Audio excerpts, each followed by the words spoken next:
Thank you all for joining us on Public Square. And Irene, I'd like to start with you. You've been raising your grandson for most of his life? 16 years. He came to me at 3 days old. How did this happen that you came to be his primary caregiver? My son came to us when Jeannie, his mom, got pregnant and said, well, Jeannie's pregnant, and she says, I'm the dad. So I want to take care of my responsibility, but I don't know nothing about babies. Can you help me? I said, well, I'm going to have to talk to your dad about that. That probably means another 18 years of commitment. And so I talked to his dad, and his dad said, oh yeah, our grandson, we're doing it. So it was a done deal from then. Now, eventually you learned through the courts and DNA testing, biologically he's not your grandson. Oh, it doesn't matter. Okay. It doesn't matter. It's not a big deal. He's the grandson of my heart. He was my first grandson, so it doesn't matter. Now, he has autism. Correct. And a seizure disorder. What has that been like? I think the hardest part was the celiacs, because that's a change in diet.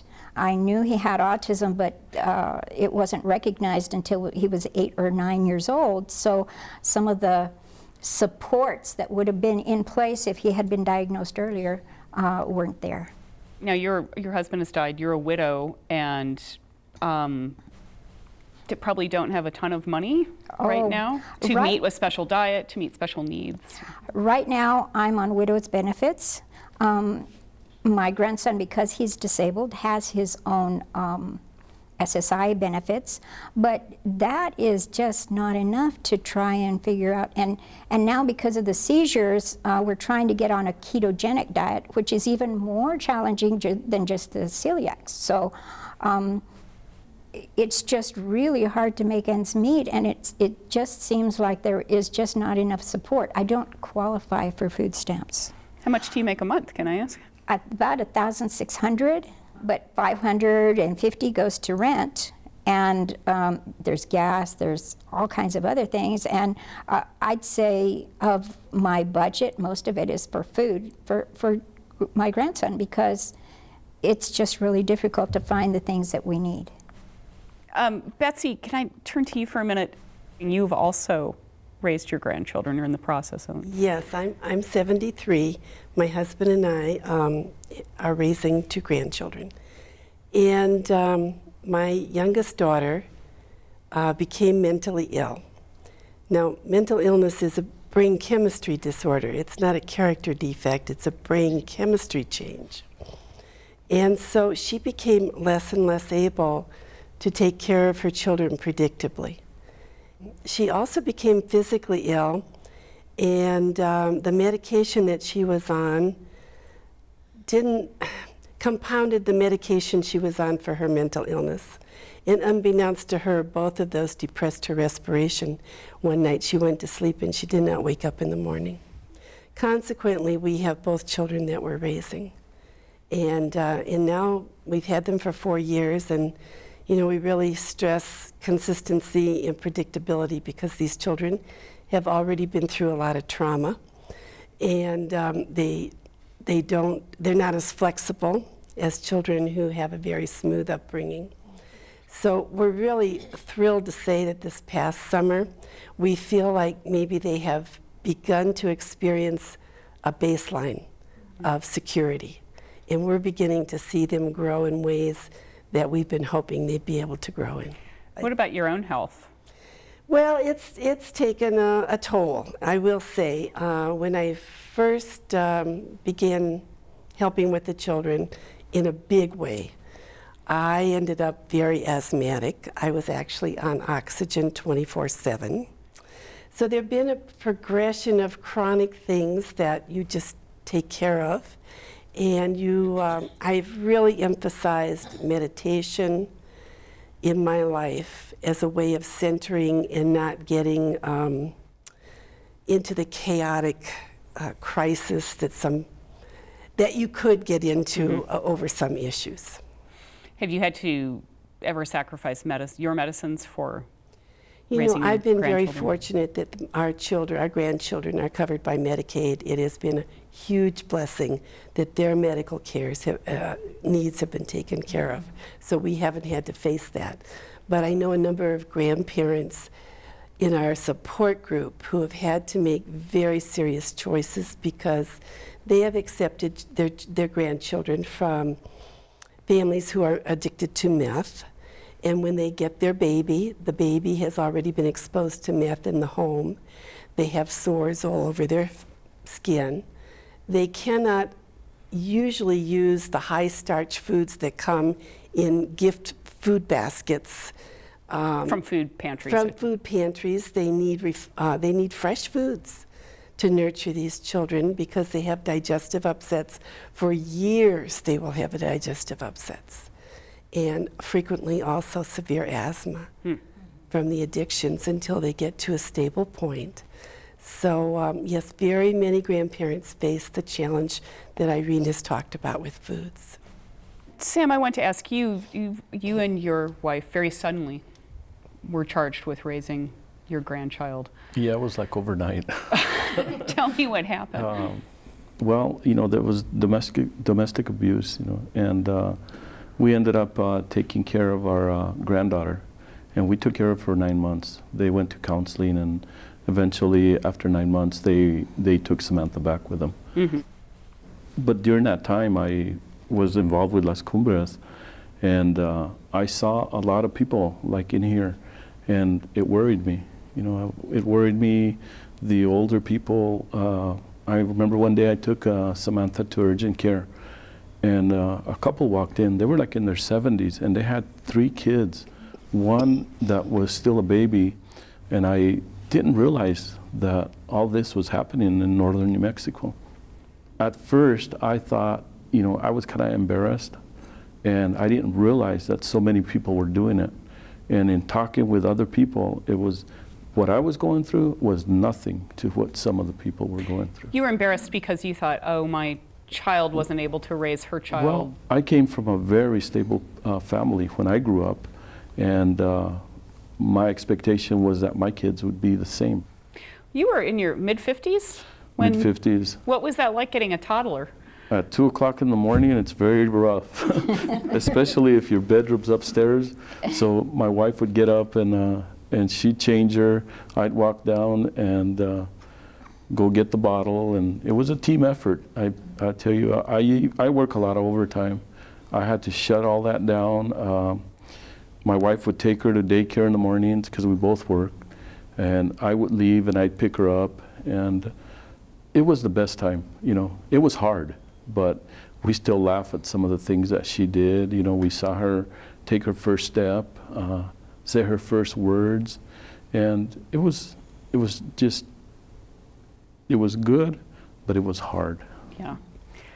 Connie, I want to turn to you. You've also had experience raising grandchildren, and you're also helping other grandparents in support groups. I'm hearing this mix of it's wonderful, it's terrifying, it's exhausting, there's grief. It's all those things.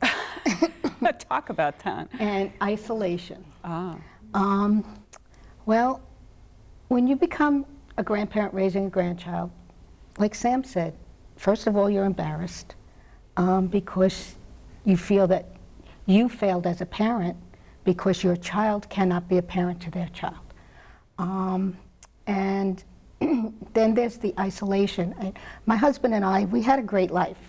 We were both working full-time, both had great jobs on Wall Street in New York, and we were ready to start going on great vacations and looking at wonderful places around the world. And my daughter was living with us at the time, and she got pregnant. She was also a substance abuser. We were both going to work, and we were hoping that she would take care of her child. We'd come home, and we'd find her passed out on the couch, and the child being neglected, laying in the crib. So we finally got custody, and had to find daycare, and it was just impossible at first. And you have friends and family who feel bad for you and they want to support you, but they really don't, because they have different lives from you. Our whole social life just ended. You know, nobody wanted to hang out with a baby. So that's where the isolation comes in, and that's why being part, when we moved here and finding, at the time, Outcomes had a program, and finding the grandparents group, I found a support group in Rio Rancho, which I eventually became the facilitator of after several years. And it was a godsend having, I met all these wonderful people here who have become great friends. And we share experiences. And I think it's important that other grandparents out there don't feel that isolation, that they have the opportunity to be in a group like we were. You are all coming from different backgrounds with maybe different resources, but I gather that in terms of getting funding to help you, like you're not necessarily getting what a foster parents get? We don't get anything. Our grandchildren do qualify for Medicaid, thankfully, but we don't get any financial support. That's tough on someone like you, Irene. One of the things that was helpful was with the Medicaid, because Junior is autistic, I qualified for help in the home, and that was extremely helpful, especially when my husband died. He had his own issues, and then I had Junior and his issues, so I felt like I had 2 caseloads. And so having that help really helped. I could actually get away and go cook, or go to the grocery store, or do the laundry. But to really have that kind of support would be phenomenal. When you think about it, especially if you're not working, well, even if you're working, you have to have some kind of care for your kids. And is it coming out of your pocket? If you already raised yours and it already came out of your pocket, but then it's coming out again because you're parenting for the second time. Right now they're deprived because they're in our household and we have limited funds. I want to turn to Madison because you are someone who was raised by your grandparents. Yes. How did that happen, and does any of this ring familiar for you in terms of the battles that your grandma faced? Oh yeah, definitely. I was born in California, and my mom was gonna give me up for adoption, and my grandparents didn't even know she was pregnant, anything, so she called my grandma, and you have 48 hours, I think, to change your mind or something, and so my grandma ran over there, they came and got me, got us, and they took care of me from day one, and then my mom had left again. She was a drug user. I was born addicted to drugs as well, and she had came back, and a few months later she had died of an asthma attack as well. And I mean, I've always known my grandparents. They were always my parents from day one. Do you think it was difficult for them financially, or did you ever have a sense of that growing up? Or? For me, it wasn't.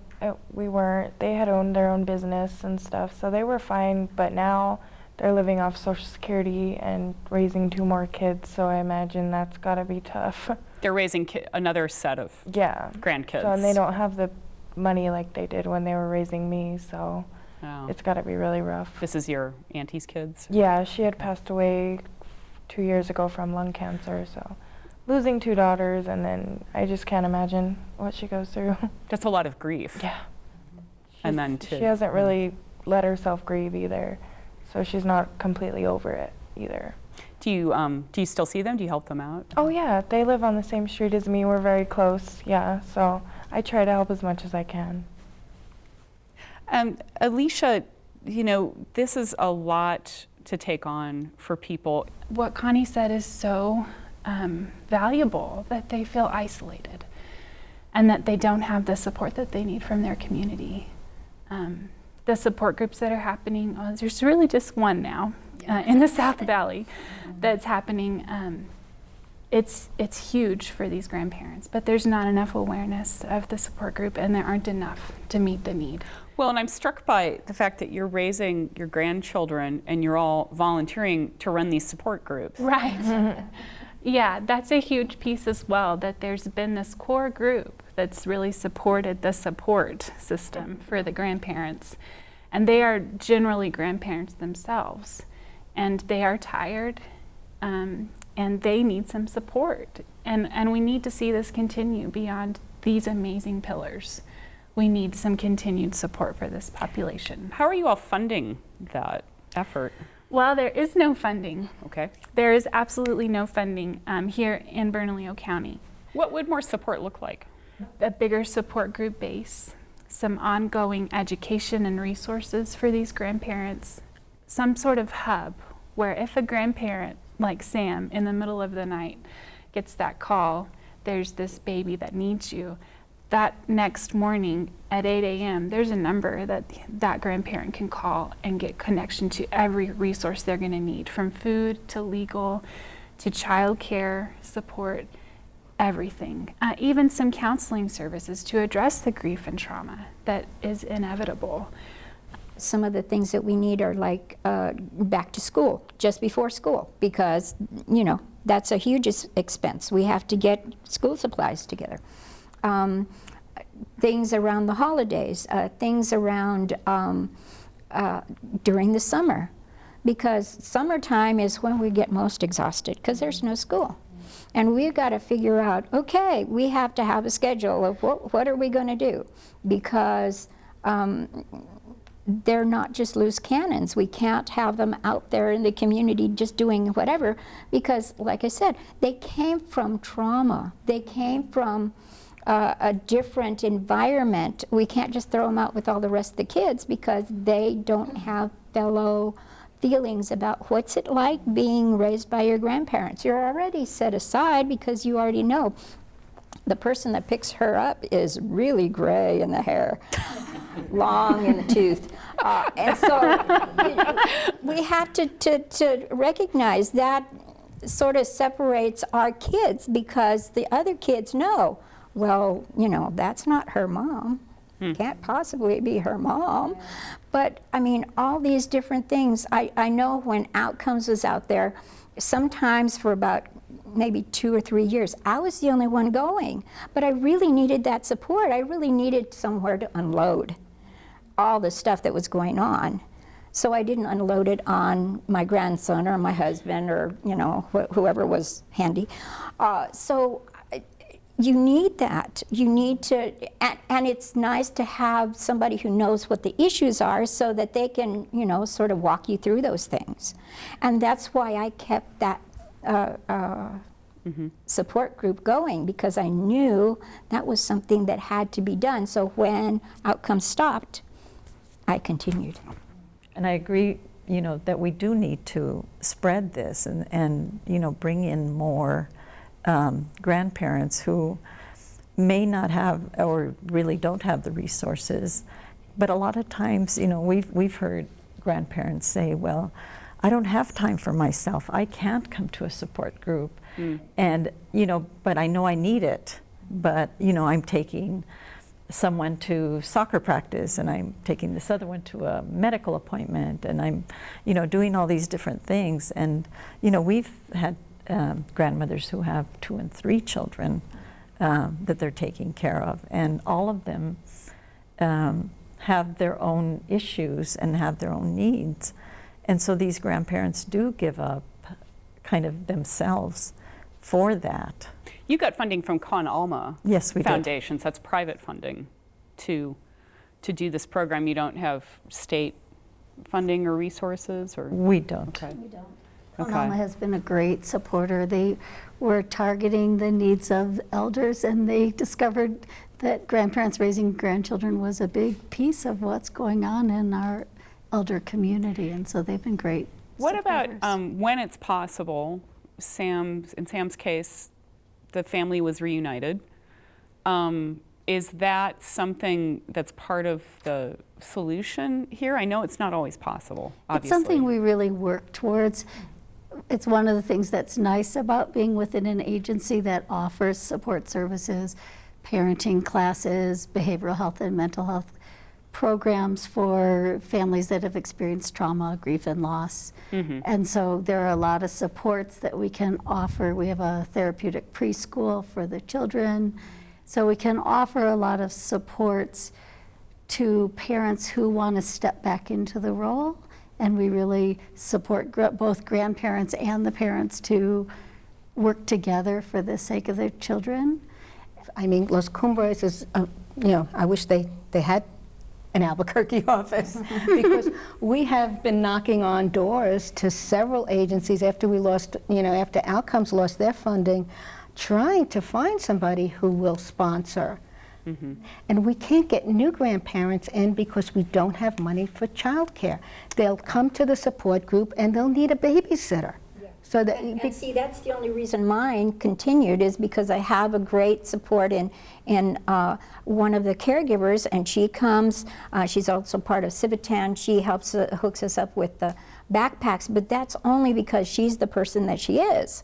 Right. And so that's the only reason my support group has even been up and running. If you've got the food there, you've got the child care there, you can go there and then you can take care of you. So what do we need to do to ensure that the kinds of things you have available at Las Cumbres for your area are more widely available?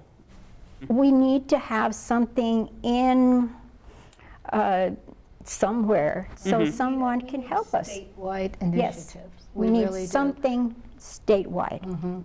Irene, what's going to happen when you're gone? If I can base him in his own home, we've got a landlady who is willing and able to take care of him, then if I can set that up so he can have 24-hour care, I can be one of the 24-hour care. I don't have to get paid, but I want him to have his own home. I want him to be able to get out in the community with people he knows, people he loves, that will take care of him.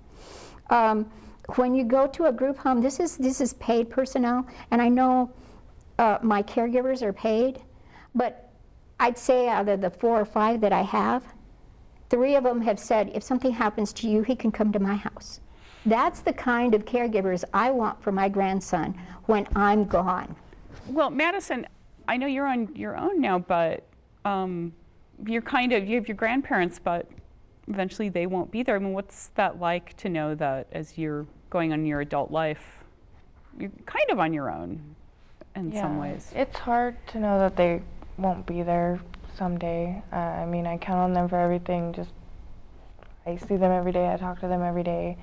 I'm more worried about the child now. The older one's 17. He'll be able to take care of himself. But the younger one, her mom never read out a will, what she wanted or anything. So, I mean, I've told my grandma that I'm willing to, take on the responsibility, but she's worried even if she gives her to me that their sisters and brother, if they wanted to take her, they could because they're more blood related, I guess. I don't know. So there are legal issues here. Yeah. We haven't even touched on that. Yeah, I don't really understand. That's a big thing for all our grandparents. We're all thinking about that. What happens to my grandkids if something happens to me? And see, the hard part is you're going to rip these children out of what they're used to, what they're comfortable with, what their baseline is. After they've already been ripped out of their initial. And this is the second time they're going to be traumatized. Well, we're going to get into more of this in the next part when we bring in our leadership, legislative issues, other issues, community issues, and legal issues. So please stay right here, and we'll be right back.